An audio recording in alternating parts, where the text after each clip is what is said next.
the first warning didn't come from a whistleblower or a memo. It came from the bruises no one was supposed to see. In early 1995, deep inside Pelican Bay's security housing unit, a place already known as the end of the road, an inmate named Jordan Reyes sat on the edge of his concrete bunk, staring at the purple swelling on his ribs. He wasn't the only one. And he knew it. Complaints had been filed before, then misplaced, rewritten, or quietly buried. But this time felt different. The tension buzzing through the tier told him something was about to crack.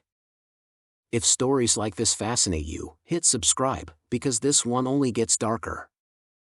The SHU lived on its own kind of logic. No sunlight. No voices. No mistakes. Every order carried weight, and every silence felt like a threat. The guards walked the corridor with a confidence that didn't need words. The inmates followed routines carved into their bones. And somewhere between those rhythms, lines were crossed in ways no one could prove, until someone tried. It started with a cell extraction gone wrong. A man named Fletcher refused to cuff up for medical, claiming he'd been assaulted the night before. The officers geared up anyway: helmets, shields, pepper spray, leg irons. Standard procedure on paper, but the inmates watched through the narrow windows and knew the tempo was off. The team moved too quickly. Too aggressively. And when they pulled Fletcher out, he wasn't resisting, he was limp. The paperwork said minimum force used. The hallway whispers said otherwise. Soon, more inmates began reporting the same patterns: restraints tightened to the point of numbness, showers revoked after disagreements, property trashed after disputes. Some officers brushed it all off as manipulation. Others just kept their heads down and clocked out. But then came the moment the administration couldn't hide.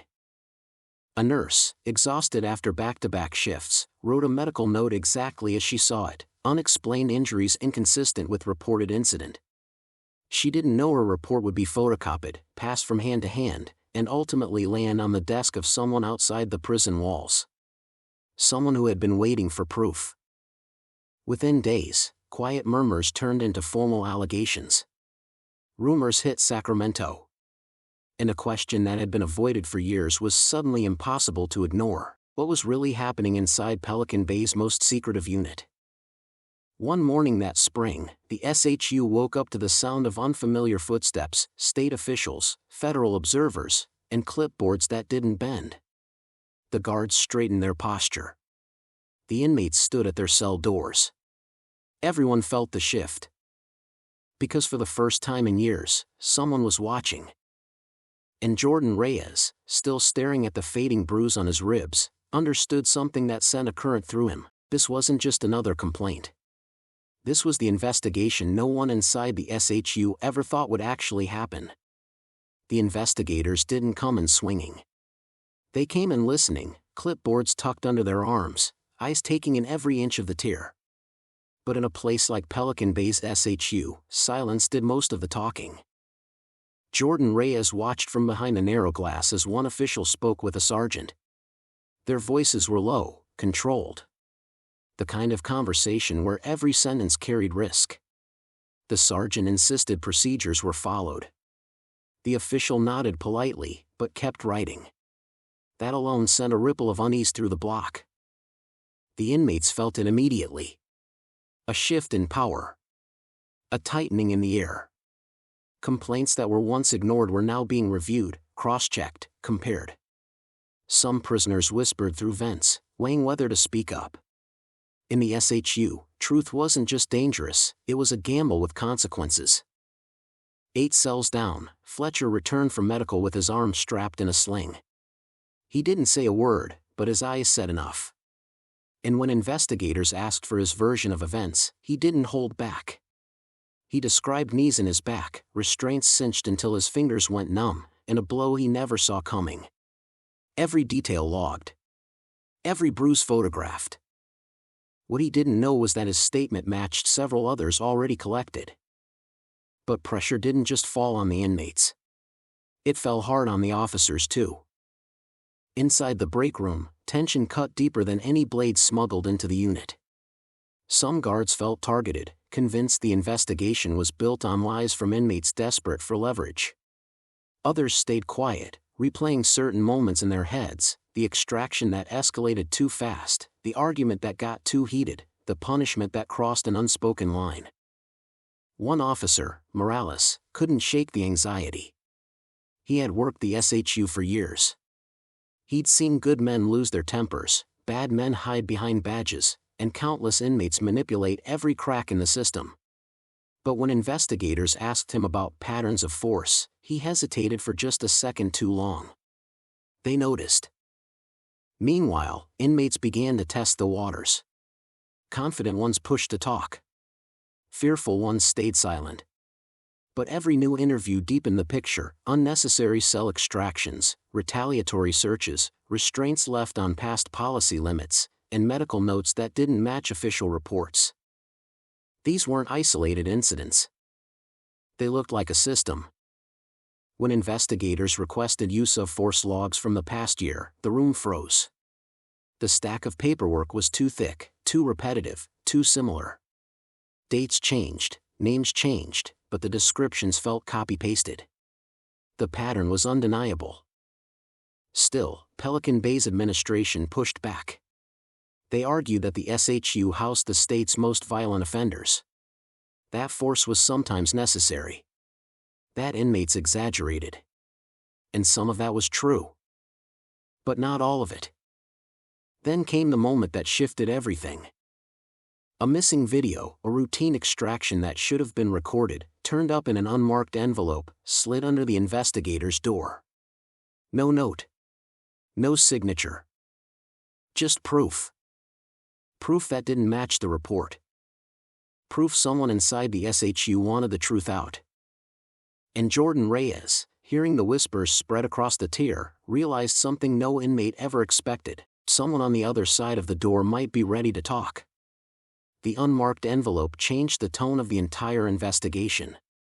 Suddenly, the questions weren't about whether abuse had happened, it was about how deep it went, and who was willing to risk everything to expose it. When the investigators played the recovered extraction footage, the room fell into a heavy, electric silence. The tape showed a compliant inmate kneeling, hands visible, voice steady. What followed wasn't standard procedure. It was sudden, violent, and impossible to justify. The official report claimed active resistance. The video showed none. Someone had lied. And someone else had finally had enough of lying. Word spread through the SHU faster than any memo. For the first time, inmates sensed real movement, real oversight. It wasn't freedom, but it was a crack in a wall they believed would never break. For the officers, the pressure became suffocating. Morales felt it worst. Every day he walked the tier knowing eyes were on him, not just inmates, but fellow staff who wondered whether he was the one who leaked the tape. Every conversation was clipped, stiff, cautious. The brotherhood that once felt unbreakable was showing fractures. He hadn't leaked the video. But he knew who probably had. And he understood why. Behind closed doors, interviews intensified. Some guards doubled down. Others softened, tipping their answers just enough to signal the truth without saying it outright. They talked about culture, about acceptable shortcuts, about expectations that didn't always match policy. It was the kind of honesty that didn't name names, but made the system visible in a way it had never been before. The final report didn't read like a scandal. It read like a mirror. A reflective, uncomfortable truth staring back at the state: excessive force used without proper justification. Restraints applied far beyond required limits. Medical injuries underreported. Complaints mishandled or ignored. And a pattern of retaliation so consistent it could no longer be denied. The SHU didn't crumble because of it. Pelican Bay didn't shut down. No single officer became the symbol of blame. But the aftermath did something far more significant than punishment: it forced acknowledgement. Policies changed. Use of force guidelines tightened. Medical documentation became mandatory and standardized.